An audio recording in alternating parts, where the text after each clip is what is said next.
साम्राज्य न्यूज, सामान्यांचा असामान्य आवाज।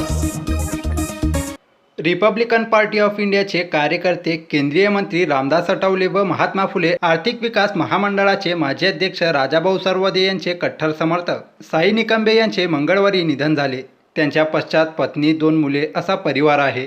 पोटदुखीचा त्रास असल्याने त्यांच्यावर उपचार सुरू होते, मात्र उपचारादरम्यान त्यांचा मृत्यू झाल्याची माहिती कळाली।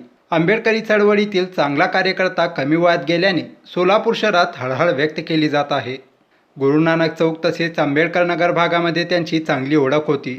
त्यांच्या पत्नींनी 2017ची महापालिका निवडणुकीत MIM पक्षाकडून लढवली होती। स्वतः निकंबे हे Republican party of India Athawale गटाचे सोलापूर शहर मध्य विधानसभेचे अध्यक्ष होते। रिपाईचे जिल्ह्यातील नेते राजाभाऊ सरवदे यांचे अत्यंत जवळचे कार्यकर्ते म्हणून त्यांची ओळख होती। त्यांच्यावर मंगळवारी रात्री 7 वाजता मोदी स्मशानभूमीमध्ये अंत्यसंस्कार करण्यात येणार आहेत।